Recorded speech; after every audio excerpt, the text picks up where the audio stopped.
وَلَقَدْ يَسَّرْنَا الْقُرْآنَ لِلذِّكْرِ فَهَلْ مِن مُدَّكِرٍ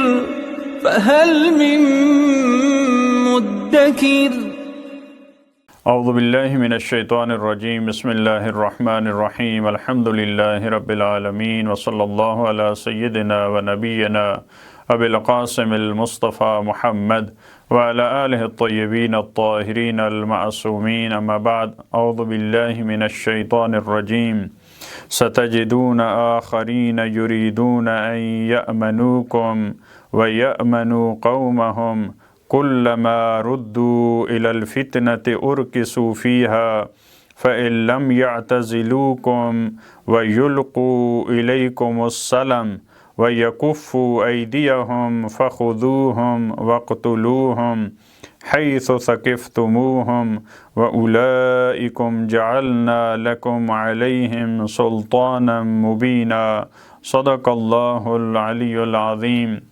پروردگار عالم نے سورہ نساء کی اس آیت نمبر 91 میں ایک اور گروہ کا تذکرہ فرمایا۔ یہ گروہ ظاہری طور پر جنگ میں شریک نہیں ہونا چاہتے، شامل نہیں ہونا چاہتے، لیکن یہ بھی منافقین کی طرح کا گروہ ہے۔ یہ چاہتے ہیں جو دشمن ہے ان کے خطرات سے امان میں رہیں، محفوظ رہیں، اور مسلمانوں کے جو خطرات ہیں ان سے محفوظ رہیں۔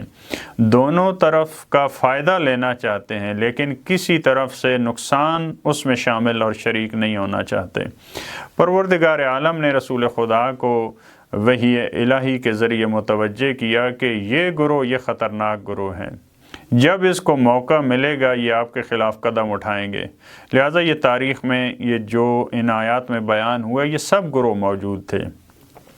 ایسا نہیں ہے کہ قرآن کریم یہ ساری فرضی باتیں کر رہا ہے، لہٰذا اس وجہ سے کہا جاتا ہے کہ قرآن کریم کے ساتھ تاریخ، مسلم حقائق جو تاریخ کے ہیں، جو احادیث، جو بعض شان نزول جو معتبر ہیں، ان کی روشنی میں یہ آیات واضح تر ہوتی ہیں، ان کے مصادیق ہوتے ہیں۔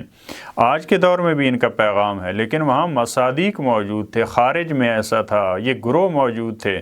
ایسا نہیں ہے کہ قرآن کریم کی یہ فرضی باتیں ہیں کہ ایسا ہوگا، ایسا ہوگا، ایسا بھی اگر ہے، ایسا بھی اگر ہے، ایسا نہیں ہے۔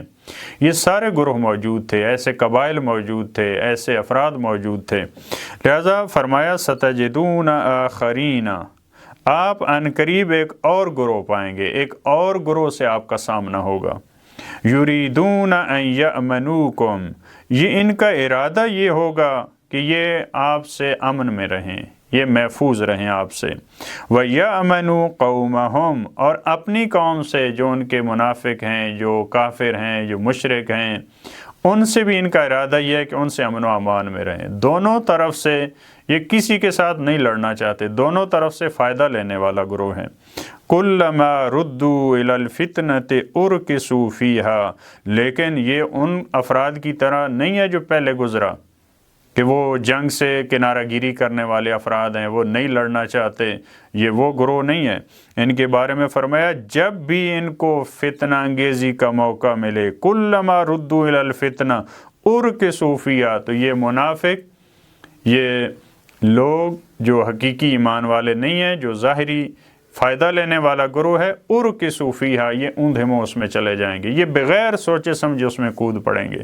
یہ ایسا گروہ ہے، لہٰذا یہ پہلے والے گروہ کی طرح نہیں ہے۔ فَإِن لَمْ يَعْتَزِلُوكُمْ، پہلا جو آیت نمبر 90 میں جو گروہ تھا اس کے بارے میں تھا فَإِنِ اعْتَزَلُوكُمْ، اگر وہ آپ سے کنارہ گیری اختیار کریں، وہ قتال میں نہیں آتے۔ اس گروہ کے بارے میں کیا ہے؟ فَإِن لَمْ يَعْتَزِلُوكُمْ، اگر یہ قتال سے کنارہ گیری نہیں کرتے، اگر یہ دوری اختیار نہیں کرتے، یعنی یہ اگرچہ جملہ شرطیہ میں ہے لیکن اس کا زیادہ احتمال یہ ہے کہ یہ کرنے والا نہیں ہے یہ کام گروہ۔ وَيُلْقُوا إِلَيْكُمُ السَّلَامَ، اور اگر آپ کی طرف یہ صلح کا پیغام نہیں پہنچاتے اور صلح نہیں کرنا چاہتے۔ وَيَكُفُّوا أَيْدِيَهُمْ، اور آپ نے ہاتھوں کو نہیں روکتے، یعنی تم سے جنگ کا ان کا ارادہ ہے، کیونکہ قرآن نے بتا دیا کہ یہ جب بھی ان کو فتنہ انگیزی کا موقع ملے تو اس کے بڑے ماہر ہوتے ہیں، اس میں درمیان میں موجود ہوتے ہیں۔ فَخُذُوهُمْ، تو آپ ان کو اسیر بنائیں، ظاہر ہے جب یہ باز نہیں آ رہے آپ ان کو قید کریں۔ وَاقْتُلُوهُمْ، اور اگر یہ مقاومت دکھاتے ہیں، قیدی نہیں بننا چاہتے، جنگ کرتے ہیں، تو آپ ان سے قتال کریں۔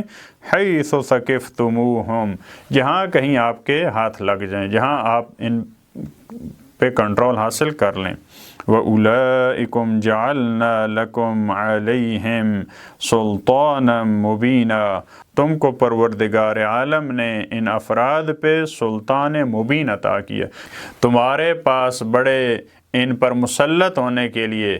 یہ بڑی منطقی سی بات ہے کہ جب ایک انسان آپ سے جنگ کرنا چاہ رہا ہے، آپ سے لڑنے کا ارادہ رکھ رہا ہے اور عملی میدان میں قدم اٹھا رہا ہے، تو وہاں آپ کے پاس سلطان مبین نہیں ہے، وہاں آپ کے پاس منطقی اور واضح دلیل نہیں ہے اس پہ مسلط ہونے کی۔ جب وہ کنارہ گیری اختیار کر رہا ہے، وہ نہیں لڑنا چاہتا، وہ پناہ مانگ رہا ہے، وہاں پہ آپ کے پاس کوئی منطقی دلیل نہیں ہے کہ آپ اس پہ حملہ کریں اور آپ اس کو اسیر کریں اور آپ قتل و غارت کریں۔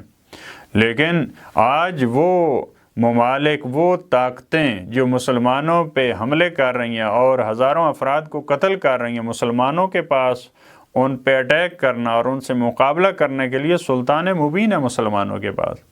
منطقی، قرآنی اور شرعی اور روائی اور سیرت کے دسیوں دلائل ہیں مسلمانوں کے پاس کہ ان کا مقابلہ کرنا چاہیے۔